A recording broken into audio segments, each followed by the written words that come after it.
नमस्कार दोस्त, हमारे इस यूट्यूब चैनल पे स्वागत है। और आज हम फर्स्ट चैप्टर 10th इंग्लिश का, जिसका एक बहुत ही महत्वपूर्ण कैरेक्टर स्केच है लेंचो का, हम उसे पढ़ने जा रहे हैं, उसे समझने जा रहे हैं और ये भी सीखेंगे कि एग्ज़ाम में हम इसे कैसे लिखें। देखिए, कैरेक्टर स्केच लिखने का सबसे बेहतरीन तरीका ये होता है कि आप हेडिंग डालकर उसे लिखें। हेडिंग डालकर लिखने से एग्ज़ामिनर पे बहुत ही अच्छा प्रभाव जाता है और हमें नंबर भी अच्छे मिलते हैं। हमारे पास जब हम हेडिंग लिखते हैं तो हमारे जो विचार होते हैं वो जनरेट करना शुरू कर जाते हैं। अमूमन जब हम पैराग्राफ में लिखते हैं तो हमें नए नए सेंटेंसेस बनाना, नई टॉपिक ढूंढना, नई बात कहना थोड़ा मुश्किल हो जाता है। पर जब हम हेडिंग डालकर लिखते हैं तो ये बात हमारे लिए बिल्कुल आसान हो जाती है। तो आइए लेंचो का कैरेक्टर स्केच हम सीखते हैं। कैसे लिखेंगे, कौन कौन सी महत्वपूर्ण हेडिंग होने वाली है, ये सब मैं इस वीडियो में बताऊंगा। अंत तक बने रहिएगा।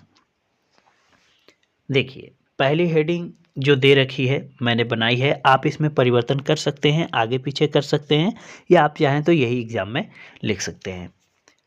पहली हेडिंग है हमारी hard working and dedicated. Hard working का मतलब होता है कठोर परिश्रमी।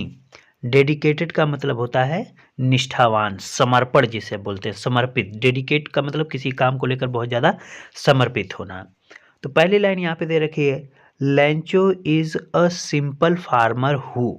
लेंचो कैसा है? एक साधारण किसान है।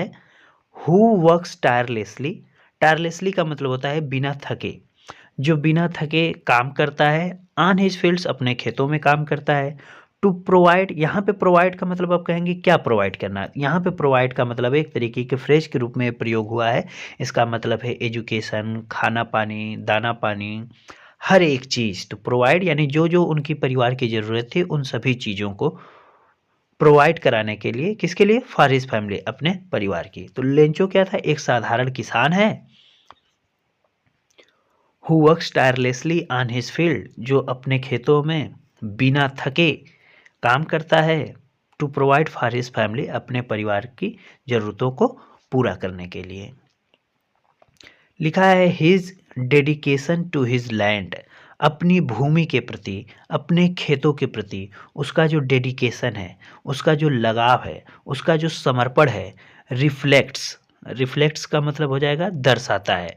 रिफ्लेक्ट्स यानी दिखाता है, दर्शाता है। हिज स्ट्रांग वर्क इथिक, यानी कार्य के सिद्धांत को, यानी उसके जीवन में जो सिद्धांत हैं कार्यों को लेकर, अपने काम को लेकर, इस चीज़ को हमें वो दर्शाता है। कौन? उसका जो डेडिकेशन है, किसको? अपनी फील्ड को लेकर। तो चलिए अगली हेडिंग पे चलते हैं। अगली हेडिंग हमारी दे रखी है होपफुल एंड ऑप्टिमिस्टिक। होपफुल माने क्या होता है? आशावादी, उम्मीद रखने वाला। ऑप्टिमिस्टिक का मतलब भी वही होता है, उम्मीद जो रखता हो, ऑप्टिमिस्टिक हो, आशावादी जिसे हम कहते हैं।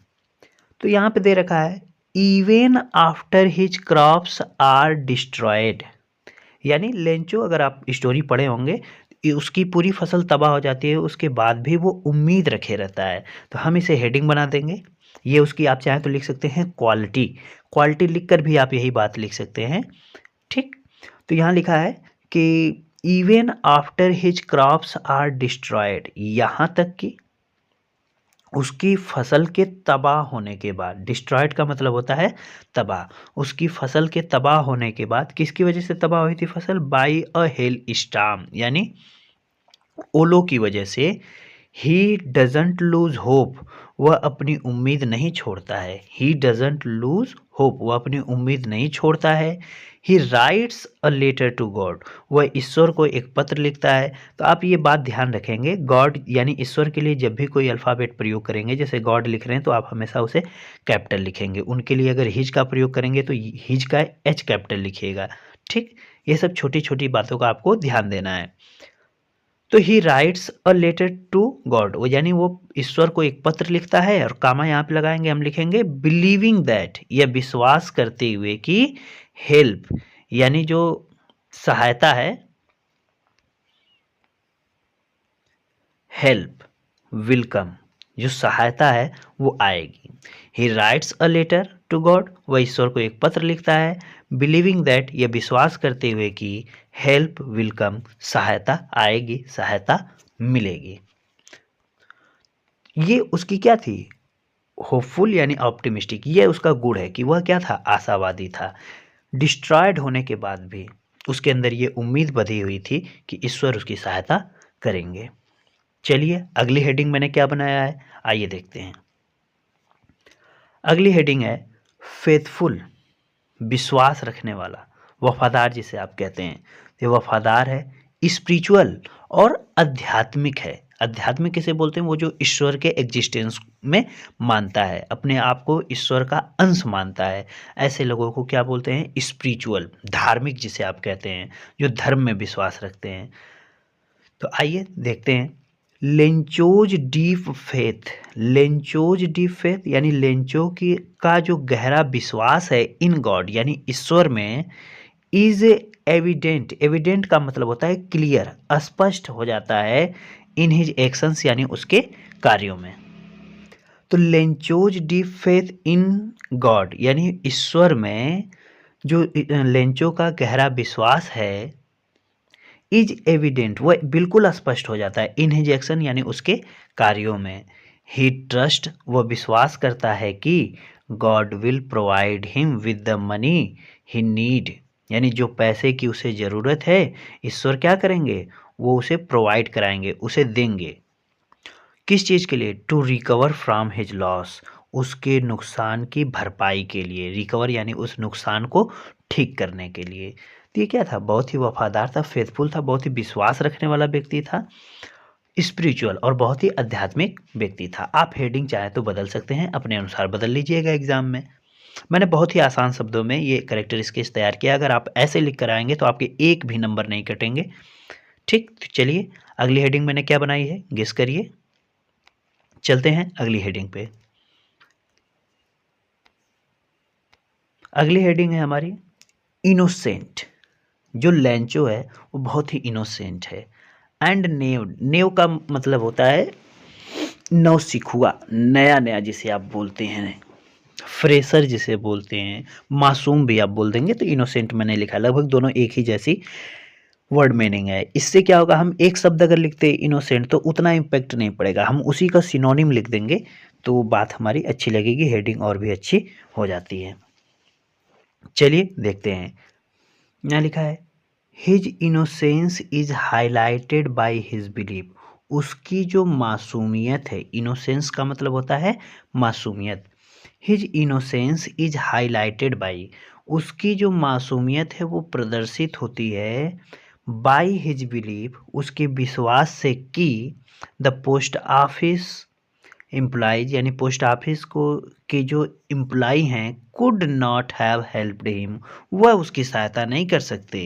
एंड दैट, और ये भी, God was the only one, केवल ईश्वर ही इकलौते ऐसे हैं, who could send him the money, जो उसके लिए उसका पैसा भेज सकते हैं। तो ये कितनी मासूमियत भरी बात है, यही हमने हेडिंग बना के लिखी है, आप इसमें चाहें तो अपने अनुसार परिवर्तन कर सकते हैं।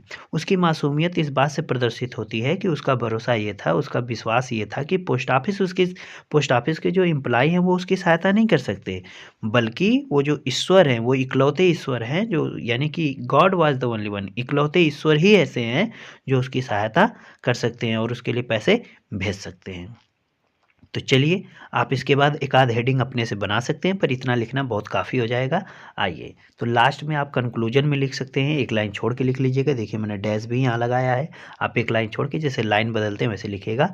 तो आप एक कंक्लूजन दे रहे हैं लेंचो के बारे में, आपने जो कैरेक्टर स्केच लिखा है कि लेंचो रिप्रेजेंट्स अनवेवरिंग, लेंचो दर्शाता है अनवेवरिंग यानी अडिग जिसे बोलते हैं, अनवेवरिंग जिसे हिलाया ना जा सके, एक अडिग फेथ यानी कि ऐसा विश्वास जिसे हिलाया ना जा सके, एक अटल विश्वास को दर्शाता है, डिटर्मिनेशन निष्ठा को दर्शाता है, and the simplicity of rural life, और ग्रामीण अंचल की सादगी, सिंप्लिसिटी का मतलब होता है सादगी, तो ग्रामीण अंचल की सादगी को भी दर्शाता है। ठीक, तो दोस्तों ये थी हमारी आज की वीडियो कैसी लगी? मैंने जो तरीका बताया आप इस तरीके से लिखेंगे, आप पूरे मार्क्स पाएंगे अपने एग्जाम्स में। आप बीच बीच में जहां आपको ज़रूरत होगी, आपको अपनी लाइन याद आएगी तो आप उसे लिख सकते हैं। तो आज की वीडियो में इतना ही। अगर वीडियो अच्छी लगी हो तो इसे अपने दोस्तों के साथ शेयर करिए। मिलते हैं अगली वीडियो में। आज के लिए बस इतना ही। धन्यवाद।